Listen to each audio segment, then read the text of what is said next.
Good morning and welcome to Sunday service. We want to also welcome, we are joined by our healing retreat members, and we are so happy to have you all here with us today, along with our local members and our online community.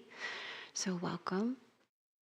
It reminded me that we arrive carrying many things, seen and unseen. Thoughts are still moving in our minds, concerns not yet settled, and moments of yesterday still echoing. And yet, beneath all of that, something is already at rest. So, as we gather here, we are not asked to become anything different, only to return gently and honestly to what is already here, what's already present, one breath after another. So together today, that's what we'll do. Practice together our sitting meditation and chanting meditation. And we'll have movement as well to begin. And prayer practice as well, bowing practice. And we'll also listen to a Dharma talk given by Reverend Ginger. So let's start by, everyone, please rise.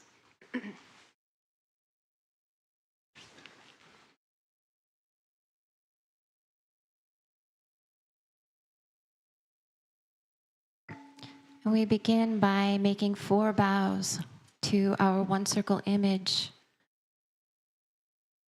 Ilwansang Dharmakaya Buddha, that represents our true nature, which is perfect, complete, utterly impartial, and selfless. And we bow to the 4 graces, the contents of the Ilwansang. So please bring your palms in front of your chest, gather them together.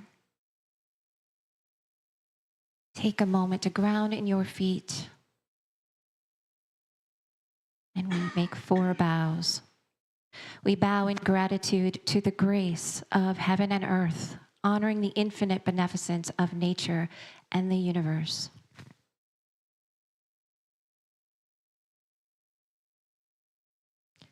We bow in gratitude to the grace of parents, honoring the beneficence from our parents, our ancestors, our teachers, all of those who have had a nurturing role in our lives.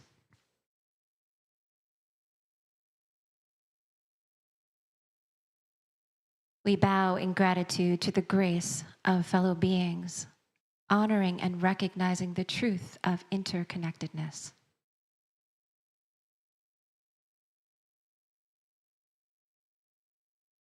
And we bow in gratitude to the grace of laws, both natural law and secular law, the laws that guide us, protect us, and promote justice.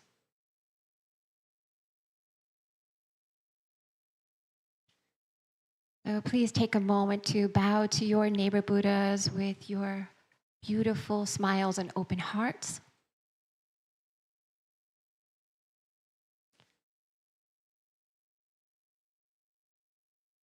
And then I will turn it over to Hannah, who will lead us in some yoga stretching. Hi. We could sit down, right? Kathy, we could sit back down.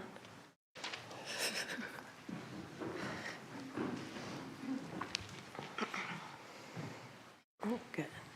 We'll start with the neck. So just take your fingers like this and behind the head and elbows in gently and drop the chin towards the chest.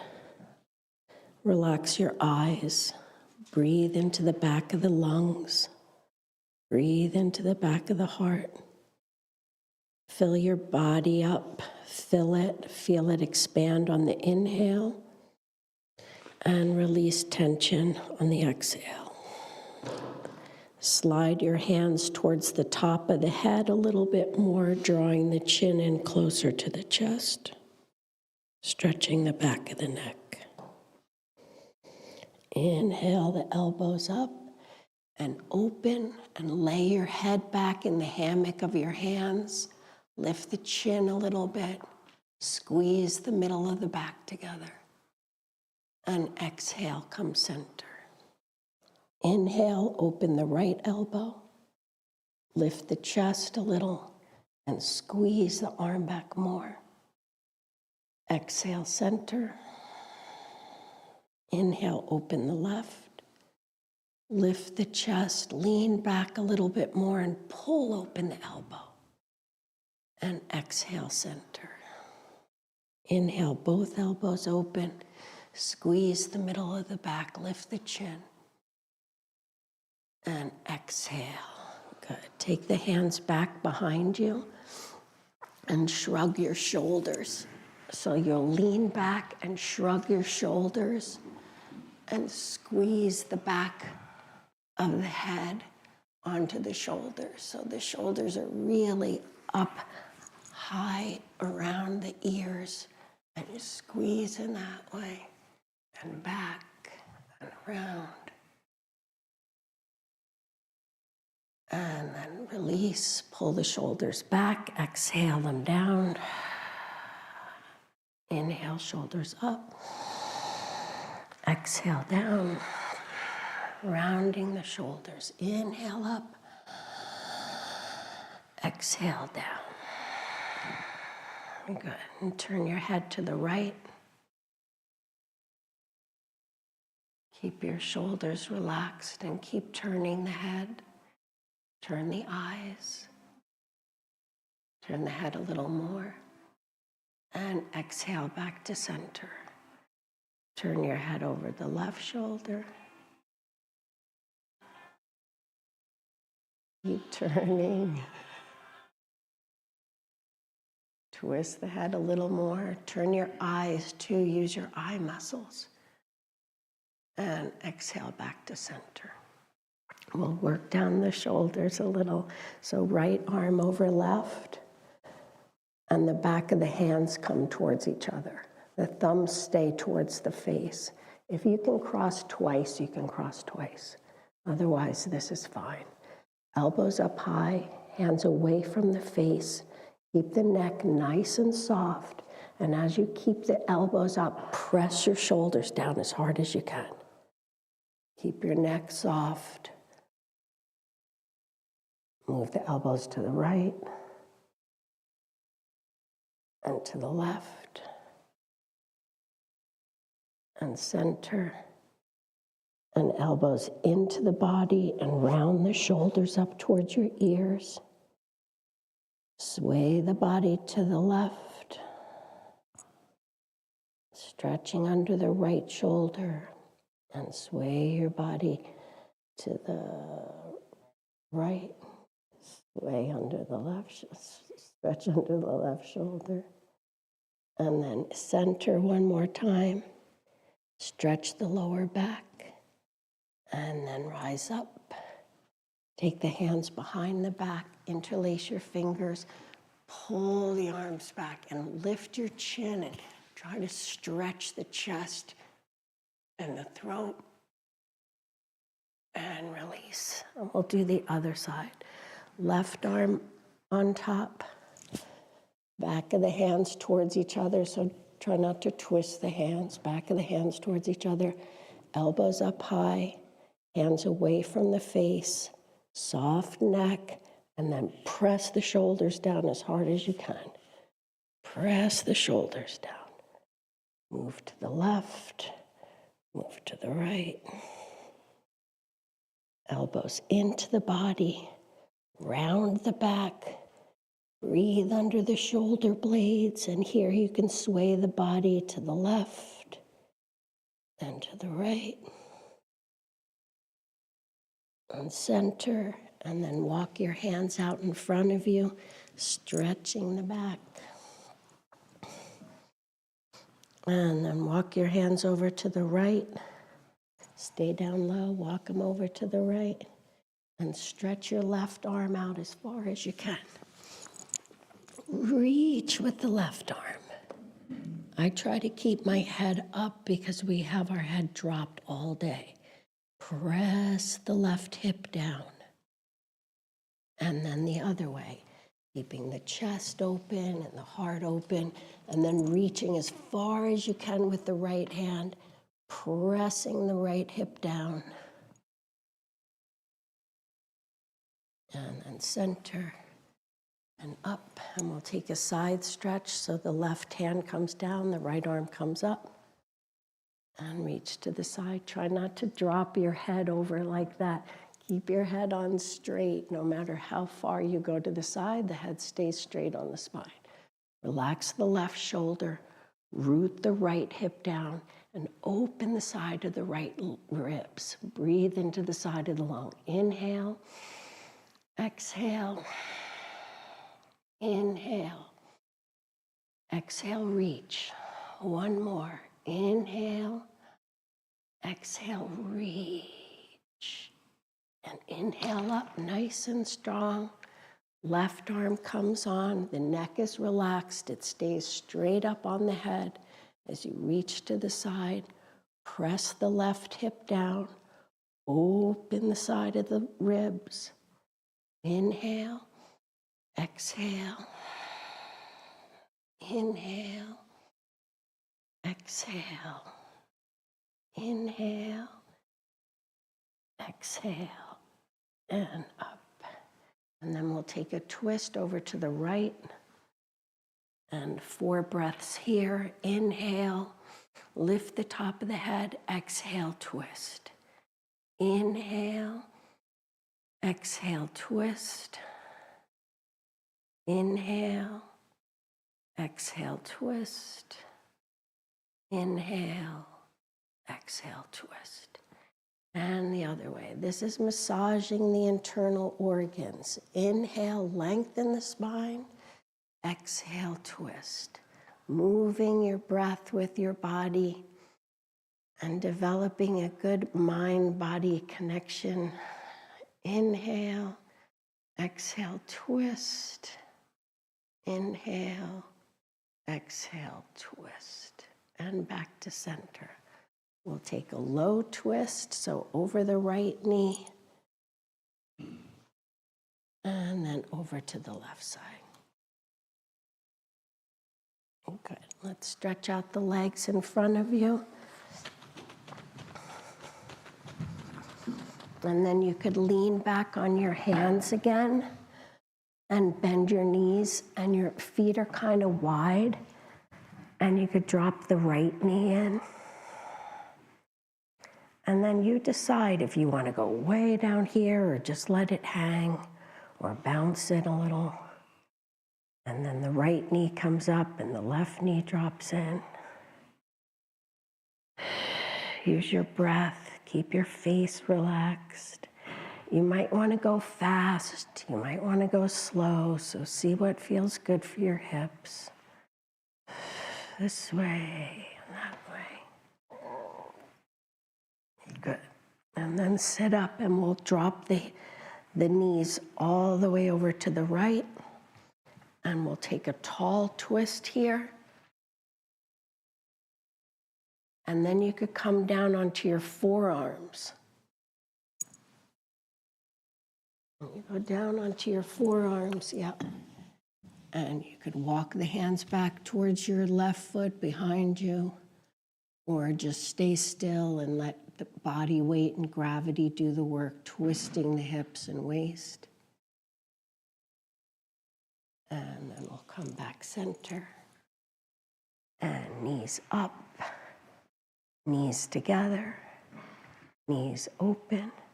Drop the knees to the left, and a tall twist first. And then if you like, you could come down onto your forearms and rest the body down and allow gravity and the body weight to do the work. Breathe into the tight spots. You could walk your hands around as far as you want towards the back. And then center. And then we'll extend the right leg out in front of us. And forward fold over the right leg. Take 5 long breaths. Try to relax your efforts a little bit. You're going far enough. You feel the sensation. Allow your muscles to get the blood circulating and lengthening through the leg. Find your breath. 2 more breaths. Accepting yourself where you are. Trying to relax as much as you can into the fold. And then lift up, and we'll change sides. Left leg out, and forward fold.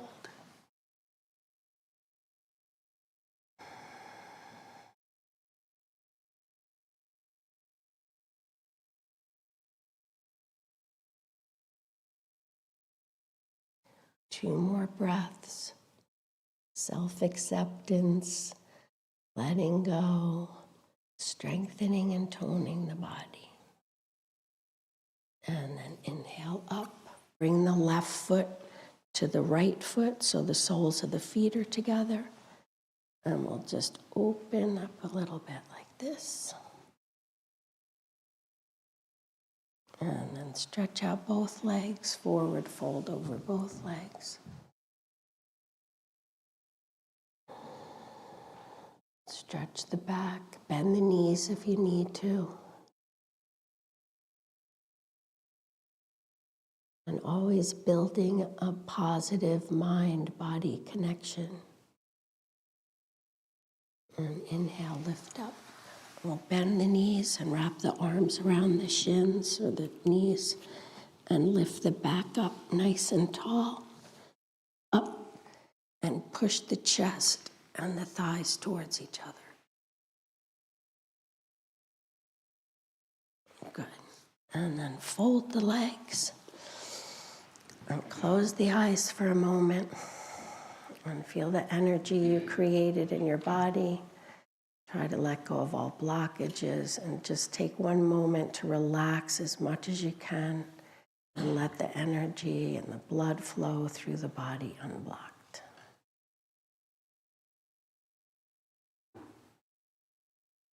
And then a little smile inside and a wave of appreciation. Okay, good.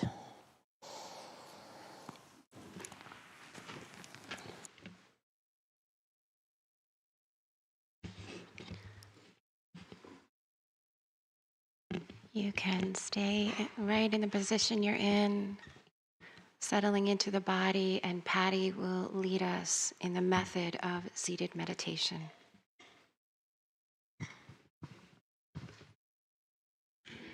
The method of sitting meditation is simple and easy. Sit comfortably on the floor or in a chair. Breathe in, grab all your tension, and breathe it out. Open up your chest and heart. Stretch up tall and align your spine from your neck to your tailbone. Relax your shoulders and arms, and allow your hands to rest on your knees.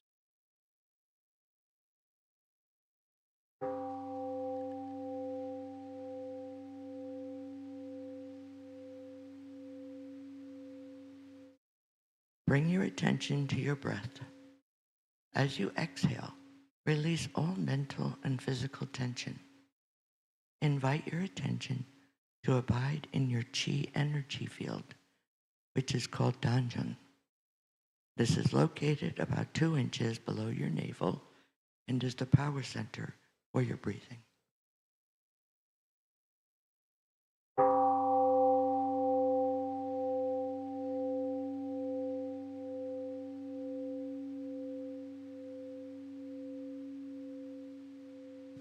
Open your eyes and gaze downward over the end of your nose and to the floor. Keep your mouth closed and allow the tip of your tongue to rest gently against the roof of your mouth. When your mind is concentrated and calm, pure and clear saliva may gather in the mouth. You may swallow it. Relax your facial muscles and notice your gentle smile.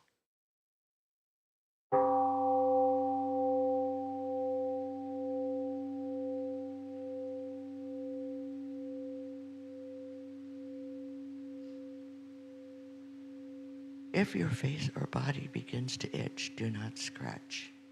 This is just a sign of the energy circulating in your body. Simply note the itching and let it pass.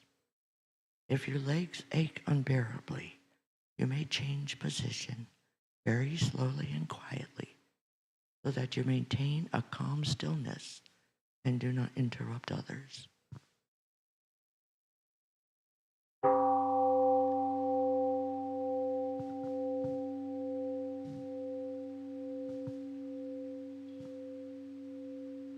When thoughts arise in your mind, do not be discouraged or disturbed by them. Simply focus on your breathing without reacting to or playing with those thoughts. Recognize them as thoughts. They will disappear by themselves. And remember, keep bringing your awareness back to your Donjon breathing center.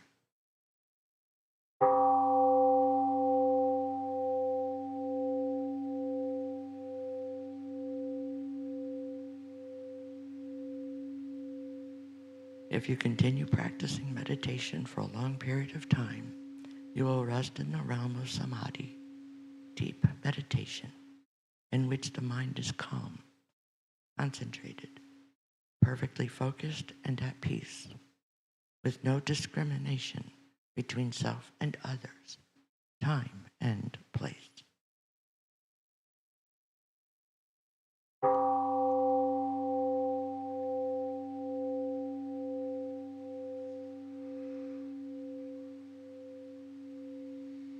We are grateful to sit quietly together, finding the still point within.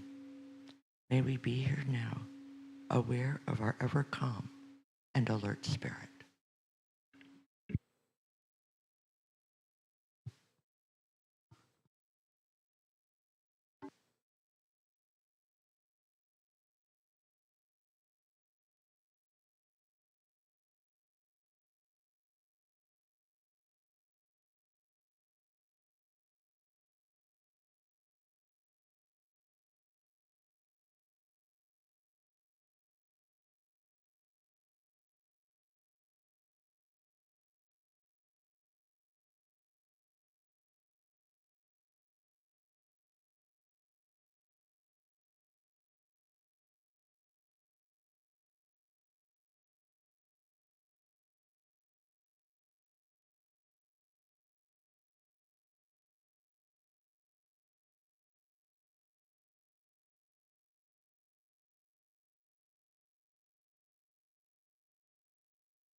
keeping your mindfulness, we will practice another form of meditation. Please open your booklets in front of you to pages 4 and 5 to chant the Ilwan Song vow and the Heart Sutra led by John.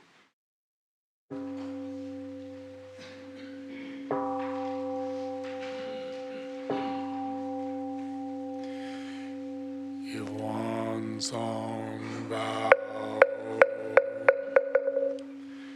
Ilwan is the realm of samadhi beyond words and speech, the gateway of birth and death, transcending being and non-being, origin of heaven and earth, parents, fellow beings, and boss, the true nature of all Buddhas, enlightened masters, unenlightened people, and sentient beings.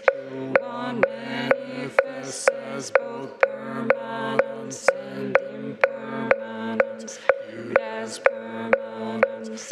One unfolds into an infinite world that is ever abiding, spontaneous, just as it is viewed as impermanence.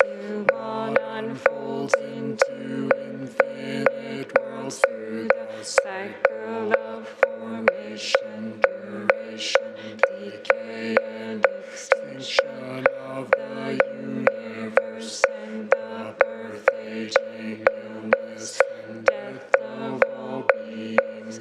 According to how we use our minds and bodies, the 4 forms of birth we transform through the 6 realms of existence, progressing or regressing with grace, arising from harm or harm from grace. Therefore we awakened beings vow to practice wholeheartedly, modeling ourselves after Ilwan Song, the Dharma Buddha, by cultivating our minds and bodies deeply, knowing human affairs and universal principles thoroughly, and using our minds and bodies skillfully, thus progressing rather than regressing,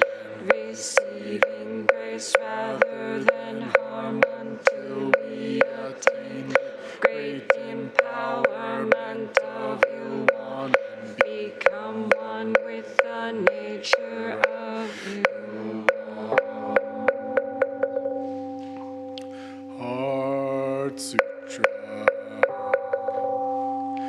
A bodhisattva of great compassion, when deeply practicing Prajnaparamita, realized that all 5 aggregates are empty, and thus became free from all suffering and distress. Shariputra, form does not differ from emptiness. Emptiness does not differ from form. Form is emptiness. Emptiness is form. Same is true of sensations, perceptions, impulses, consciousness. Shariputra, all dharmas are empty. They do not appear or disappear, not tainted or pure, do not increase or decrease. Emptiness, no form, no sensations, no perceptions, no impulses, no consciousness, eyes, no ears, no nose, no tongue, no body, no mind, no form, no sound, no smell, no taste, no touch, no object of mind, no realm of eye, ear, nose, tongue, body, or mind consciousness. Ignorance nor extinction of ignorance, old age and death nor extinction of them, no suffering, no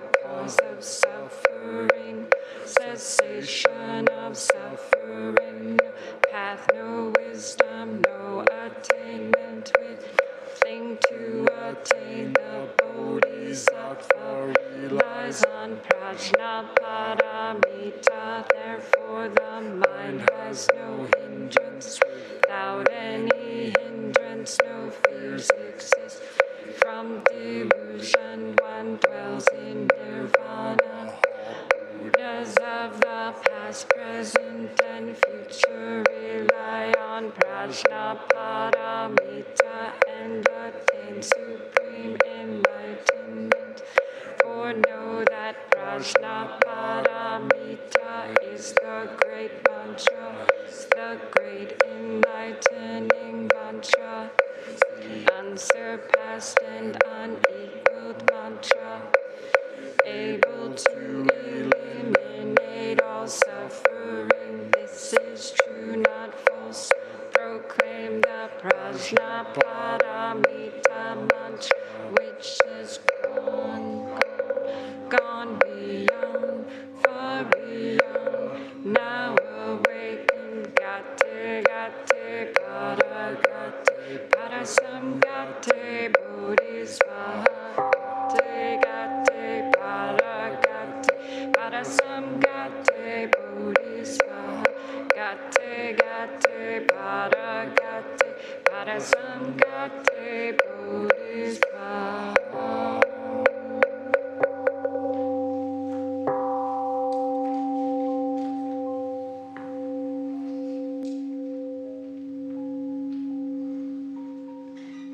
Take a moment to wiggle your body a little bit, get yourself relaxed. And let's take in a deep breath, raising the arms, reach up high, reach for the ceiling, stretch, and release. Let's do that one more time. Reach up high, a little bit higher, bigger stretch, breathing in. And as you breathe out, twist to one side. Breathe in and twist to the other side, breathing out.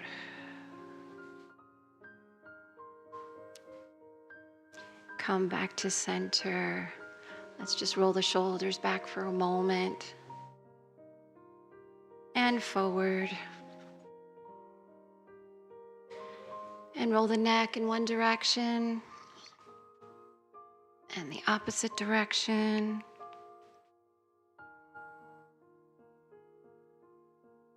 And then you can stretch out your legs and make yourselves comfortable.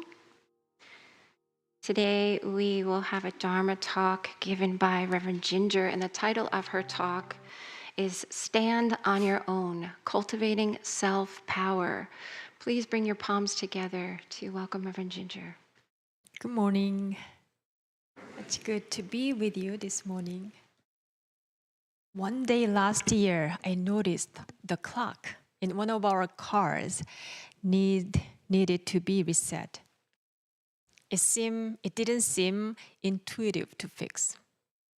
The person driving with me suggested I search YouTube. Soon I found a video explaining it step by step, and I was able to fix it by following the instructions. So we live in the era of YouTube. Now people also say we are living in the era of AI. Even a few years ago, saying I don't know how to do it made sense, but not anymore. With a few clicks, we can find almost any information we need. So here's a question. We now live surrounded by knowledge. Yet, does all this knowledge really make us stronger? This morning, I'd like us to reflect on one question. Where does the power that sustains our lives come from? When we say power, we often think of authority, money, or knowledge. These are forces that move the direction of the world.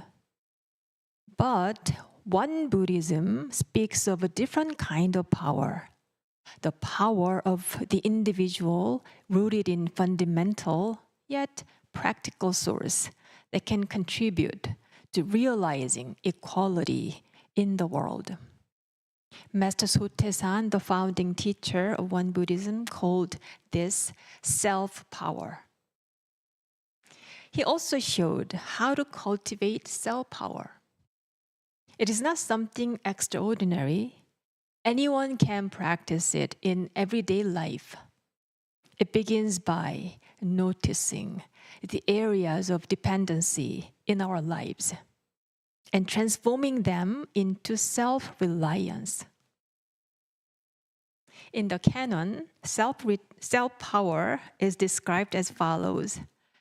Our aim is to develop self-power as practice, so that while fulfilling the personal duties and responsibilities of human beings, we also, as best as we can, offer help to those who lack self-power. This single sentence contains 3 important ideas about self-power. First, we are told to take the development of self-power itself as practice. There is a famous slogan in sports goods brand Nike. You know what it is? Just do it. And I think just do it expresses this teaching very well. So how often do we say, I'm not ready yet? I'll begin when I feel ready. But the teaching points in another direction. Just begin. Beginning itself is practice. Sotaesan taught that initiating the task itself is already practice. Developing self-power is not mainly about completing something, it is about beginning. What matters most is not reaching the end result, but taking steps along the path. Second, developing self-power speaks to our duties and responsibilities as human beings. If we lived alone, we might simply do as we pleased. But life is not lived alone. We live within a web of relationships, and naturally responsibilities arises there. So we all know this. To take responsibility means accepting the result of our actions, whether pleasant or not. Think about the relationship between parents and children. Who feels more responsible for the other? When a child is young, the parents carry that responsibility. As the parents grow older, it gradually shifts to the children. The point here is a matured person does not avoid responsibility, but embraces it. In that sense, the willingness to take responsibility becomes a measure that distinguishes a Buddha from an ordinary person. I once heard this from an elder Kyomunim, meaning one Buddhist minister. Becoming a Buddha and saving all sentient beings are the duties and responsibilities of a practitioner. That gave me a new perspective. Until then, I had thought of awakening and helping others mainly as goals of practice. But that teaching suggested something different. They are also our responsibilities. So how about you? Have you ever thought of your meditation as part of your duties and responsibilities? Perhaps this is something worth reflecting on. Third, it is about helping those who lack self-power. Helping others is generally considered a good thing, right? But we might ask, why? After all, don't we already have enough on our plate? Sotaesan offered a way to understand this. He spoke about the flow of forces in the world. the way the strong and the weak evolve together. He taught that helping the weak grow stronger is the very way the strong remain strong. Let me repeat this. Helping the weak grow stronger is the very way the strong remain strong. In the world, those with power often try to keep their strength by pushing others down or defeating them in competition. So at first, Sotaesan's guidance opposite to how the world seems to work. But his words remind us of the deeper truth of interconnectedness. So you and I are not separate beings. Our lives are deeply connected, and we constantly influence one another. That's the truth of interconnectedness. So think about our own body. Our body has many parts, yet it is one body. The right arm does not compete with left arm. When one part of the body becomes stronger, the whole body benefits. It seems obvious. We don't need to say this, actually. So why shouldn't the same principle apply to our communities and the world? When others grow stronger, the whole community becomes stronger. The same. And within that shared strength, we ourselves remain strong as well. And that is why helping others ultimately becomes a way of helping ourselves. Yet, this truth is not something we fully understand simply by hearing it. Each person must discover it through experience. So when we are not yet fully awakened, I think we have a few options.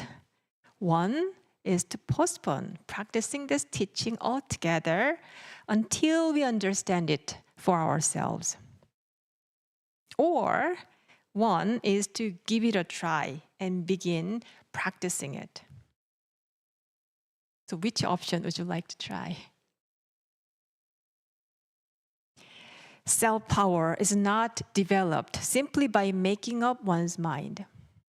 It must be cultivated throughout our lives. Master Taesan explained that the cultivation of self-power has 3 directions. Can you guess? First, mental self-power. Second, physical self-power. And the last, can you guess? Yes, David? Oh, no. Material self-power. Mental, physical, material. Very practical, right? So let us take a look at each direction. First is mental self-power. Mental self-power. What does this mean? It means being able to pause the stream of thoughts, gather the mind in one place. Right now, here, you're listening to me. You're not thinking something else, right? And to choose what is right. On these, exactly the qualities we hope to cultivate through meditation. So when you are caught in endless thoughts, you can pause and bring your attention back to the present task. When a decision doesn't feel quite right, pause again and reconsider your direction. If this is difficult, it may simply mean that we need to spend more time strengthening our mind. One simple way to gauge our mental self-power might be our ability to step away from the digital world. What people often call a digital detox. So how free are you when it comes to your phone? When your phone is not in your pocket or in your hand, do you feel peaceful or anxious? Second, physical cell power. When we think about spiritual practice, we often focus only on the mind. But the body is also an essential instrument of practice. Your body, yes.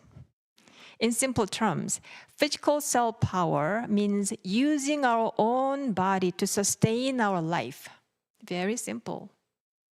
It means not postponing our responsibilities for others to carry and not relying on others, but doing what we can with our own strength. People today are living longer than ever before. We all know that. Some even say that those in their 20s, anybody in your 20s today, may live close to 120 years. Yes.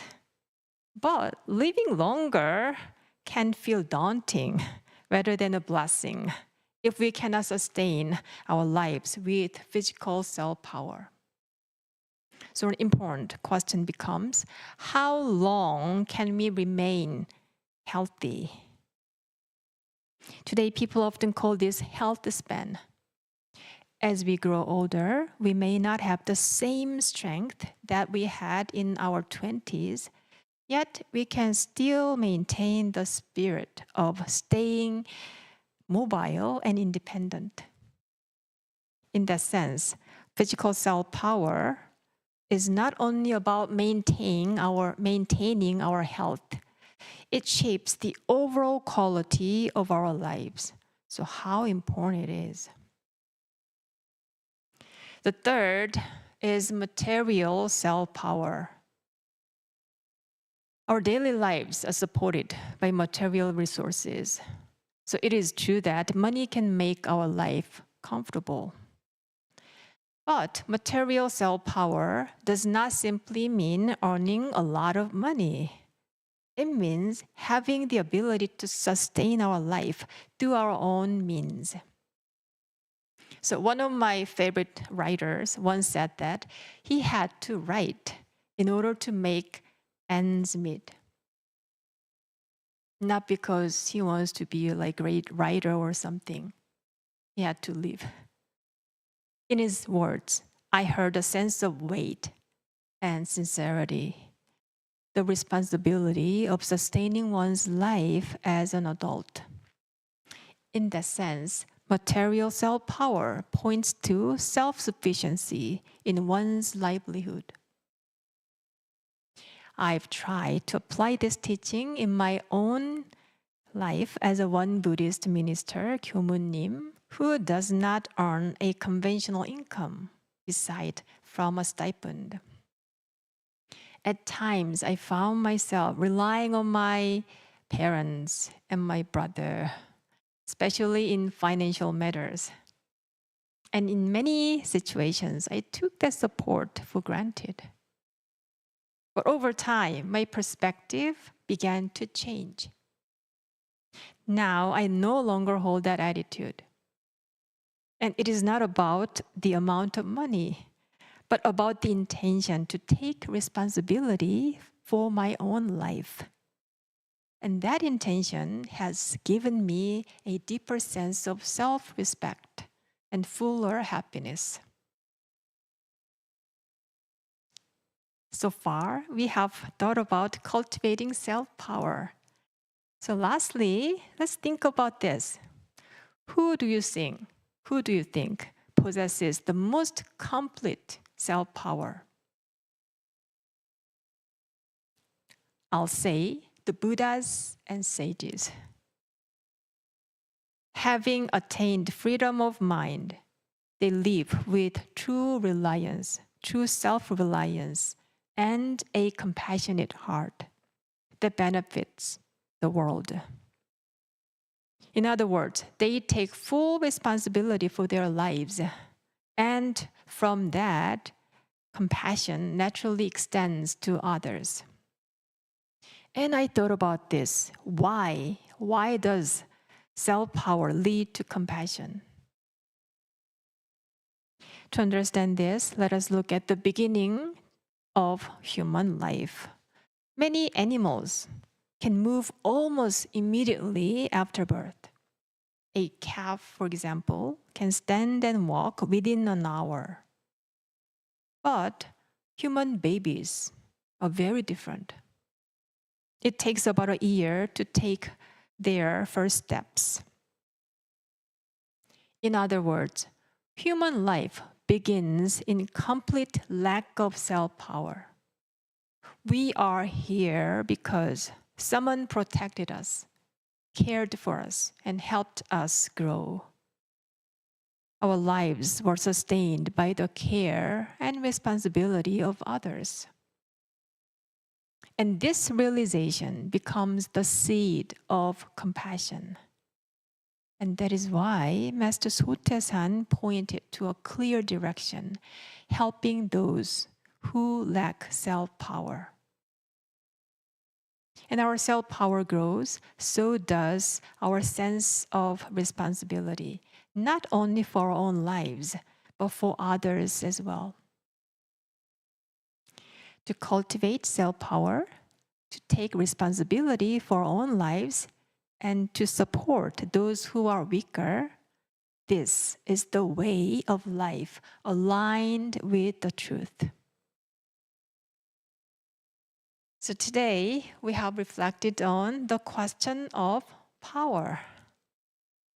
The essential dharmas of daily practice, which we recite during Sunday service, there is a guiding phrase. The full sentence is this: let us turn a life of dependency into a life of self-reliance. And let me emphasize this once again.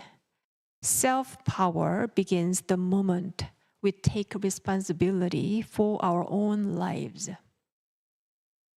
So I invite you to reflect.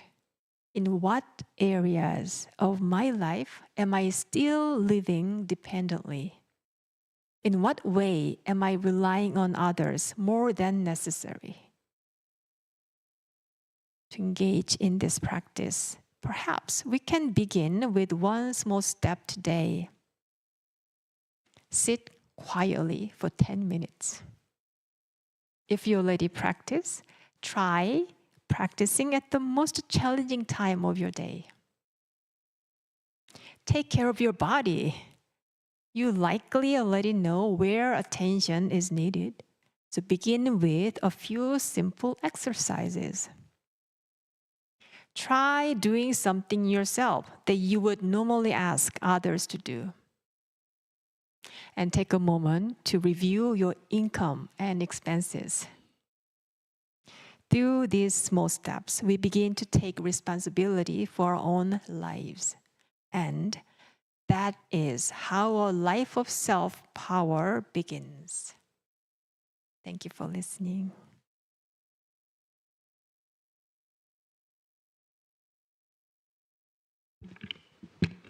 Thank you so much, Reverend Ginger. I think sometimes when I hear the words, as practitioners, it's our responsibility to be Buddhas, to be enlightened. I feel the weight of that. I feel it in my being. But when I hear her beautiful, the wisdom and the simplicity of, just start, just this, I feel compassion and I feel inspired by all of you and all of us gathering here. So thank you. So let us now open up, and as Reverend Ginger mentioned, open up our chant books to, is it page 7, 6 or 7? To the essential dharmas of daily practice, and David will lead us in reciting them together. The essential dharmas of daily practice. 1. The mind is originally free from disturbance, but disturbances arise in response to sensory conditions. Let us restore the equanimity of our true nature by letting go of disturbances. 2. The mind is originally free from delusion, but delusions arise in response to sensory conditions. Let us restore the wisdom of our true nature by letting go of delusions. 3. The mind is originally free from wrongdoing, but wrongdoings arise in response to sensory conditions. Let us restore the precepts of our true nature by letting go of wrongdoings. 4. Let us replace disbelief, greed, laziness, and ignorance with belief, zeal, questioning, and dedication. 5. Let us return resentment into gratitude. 6. Let us turn dependency into self-reliance. 7. Let us turn reluctance to learn into willingness to learn well. 8. Let us turn reluctance to teach into willingness to teach well. 9. Let us turn lack of public spirit into eagerness to serve the good of all.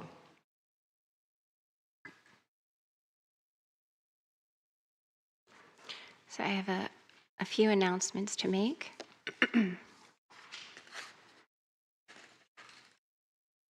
We have ways to deepen our practice, of course. We also retreat center.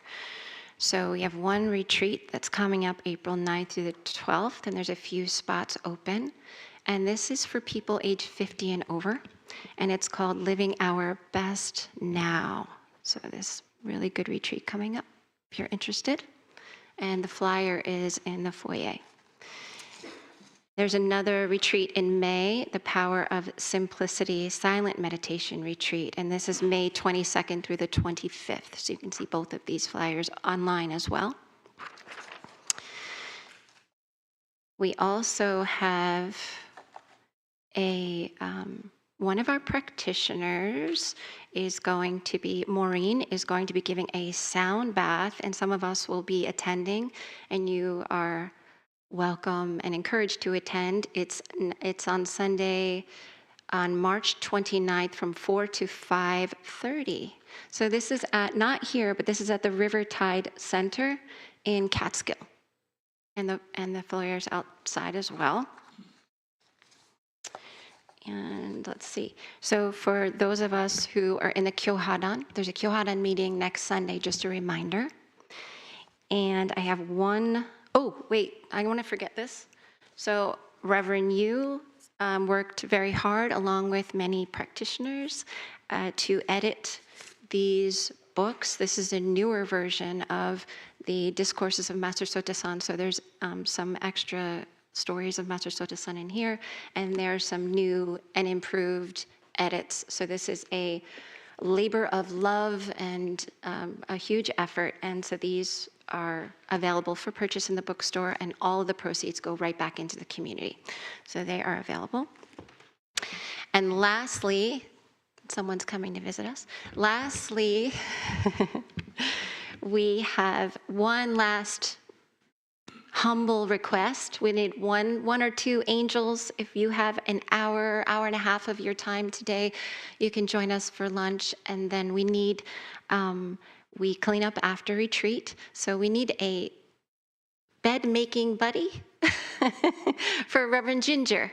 So we need help to make some of the beds. If you please consider staying and volunteering. There's only a few people left in the Dharma Center because most of the ministers went to California for big meeting and things. So we need some help.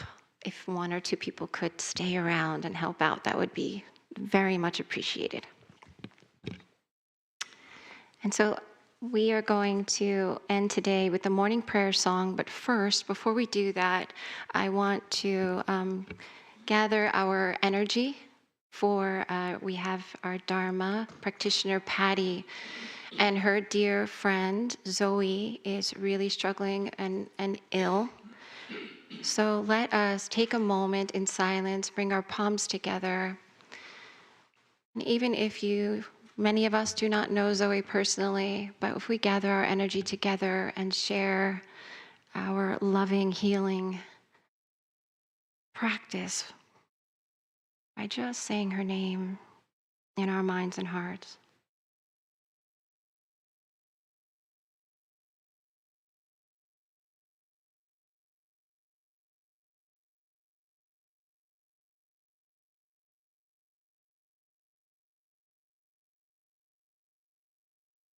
May she be happy. May she be well.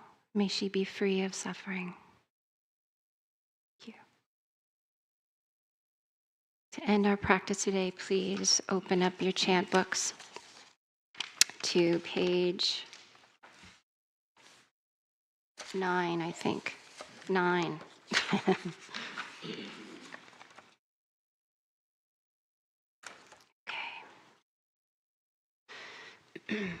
Dharma Kaya Buddha, fourfold grace.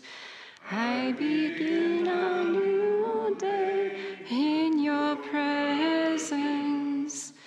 Today, full of health and with peace of mind, may I walk along the path of the Buddha. Dharma Kaya Buddha, fourfold grace.